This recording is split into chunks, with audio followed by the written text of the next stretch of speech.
What if you have only one day in Key West? Maybe you're a cruise passenger with 8 hours in port, or you just want to squeeze Key West into a quick getaway.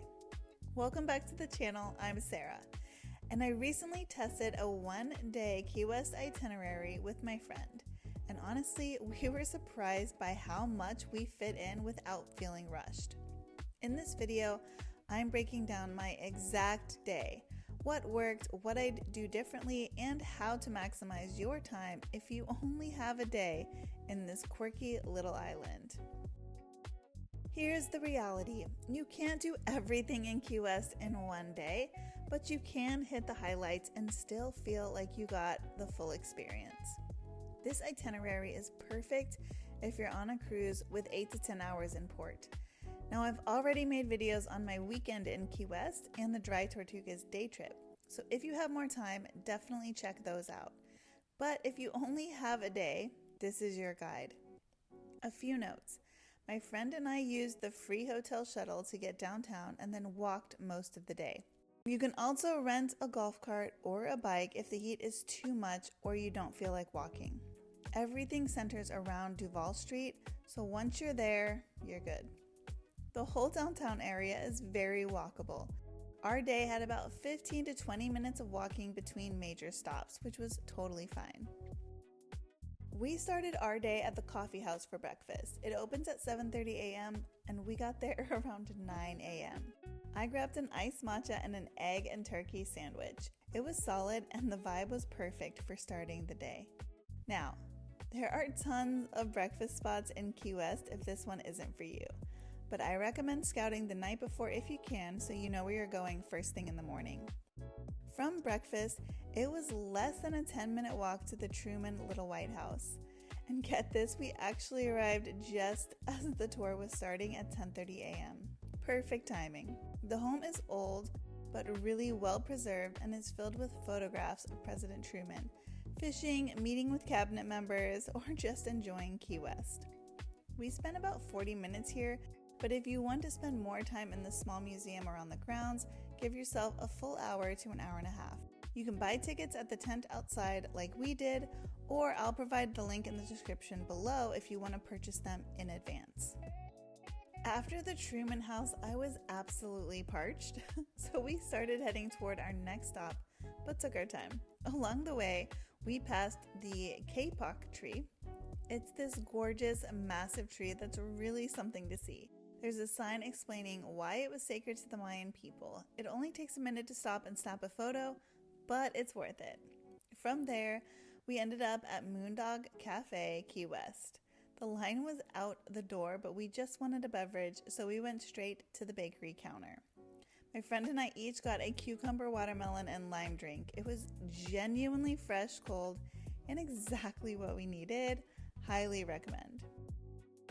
It's right by the Hemingway house, which we skipped because my friend had been before.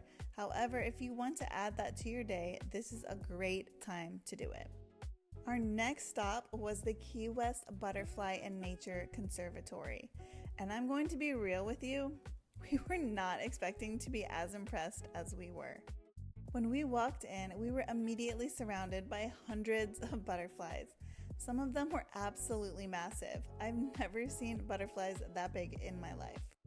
There were also flamingos and a little pond, some smaller birds, a turtle, and the whole setup was just beautiful. But fair warning, it was way more humid inside than outside. We were definitely sweating by the time we left. We spent about 30 minutes, but if you want to read all the displays in the first room and spend more time with the butterflies, give yourself longer. You can really take it at your own pace. From the Butterfly Conservatory, it's just a 2-minute walk to the southernmost point buoy. The line was pretty long, but it moved quickly and we ended up chatting with other tourists while we waited. After we got our photo, we walked out to the little walkway and enjoyed the ocean views. There's actually a small beach here, which is rare for the Keys. It was busy and small, but if you want to dip your toes in the water, it's an option.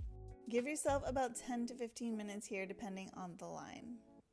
After that, we headed back to Moondog Cafe for lunch.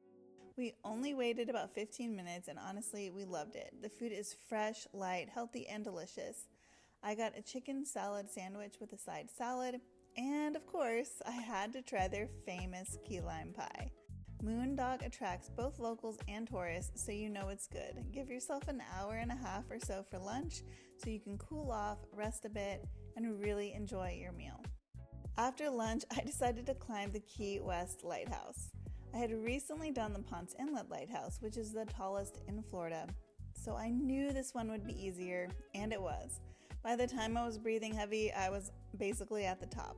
The views from the top are beautiful. There are signs pointing out different landmarks and offering facts, which I appreciated.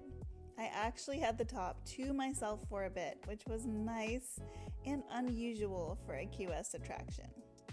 Here's my honest take though. The ticket price is almost double what Ponce Inlet charges, and while the views are nice, I'm not sure I can say it's worth it. It's a fun addition if you have time and you love lighthouses, but if you're choosing between this and the Hemingway House or other museums, I'd skip it, unless of course you really want those views. If you do decide to go, you won't need more than an hour. We wrapped up our day by heading back to our hotel early. We had the Dry Tortugas ferry really early the next morning, so we wanted to rest. Plus, my friend and I aren't really the partying types. But here's what you could do instead. Visit Mallory Square for the sunset. It's the iconic place to watch the sun go down in Key West, and it's worth the experience. Or grab dinner on Duval Street, do some window shopping, enjoy the nightlife if that's your thing. We watched the sunset from our hotel and it was beautiful. If you have the time and energy, definitely make sunset a priority in Key West. Here are some things I learned from doing this itinerary. First, if there's a specific attraction you're really excited about, do that first. Everything else is flexible and downtown Key West is very walkable. I'd even consider reversing the order. Start at the southernmost point and do the Butterfly Conservatory early, and then just work my way backward. Third, drink way more water than you think you need. I live in Florida and I still got absolutely parched. The heat and sun are no joke, so consider bringing a reusable water bottle and refill it constantly. I depended on drinking at meals, but I needed more. Here are some ways to tailor your day depending on your interests. If you love history, do Truman House, then Hemingway House, then Fort Zachary Taylor Historic State Park, then the Key West Museum of Art and History. If you're a nature lover, focus on the Butterfly Conservatory, take a mangrove kayak tour, spend time on the beach, and end with a sunset sail. If you want beaches, check out Higgs Beach, Smathers Beach, or the small beach at the southernmost point, which sits at the end of Duval Street.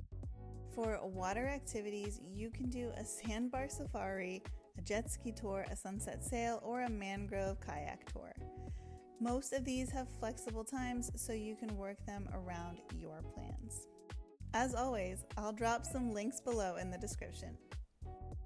Here's what surprised me the most about this one-day itinerary. Key West really does have a lot to offer, even in a small area. You get history, you get nature, you get amazing food, you get beautiful ocean views, and you get that quirky Key West island vibe. Can you do everything in one day? No. But can you get a really good feel for Key West and leave feeling satisfied? Absolutely. If you're a cruise passenger or just passing through, this itinerary will give you a solid Key West experience without feeling rushed or exhausted. Let me know in the comments what you would prioritize if you only had one day in Key West. And if you're planning a trip to the Keys, check out my other videos on the 3-day Key West itinerary and the Dry Tortugas day trip. Don't forget to like and subscribe, and thank you so much for watching. Until next time, bye!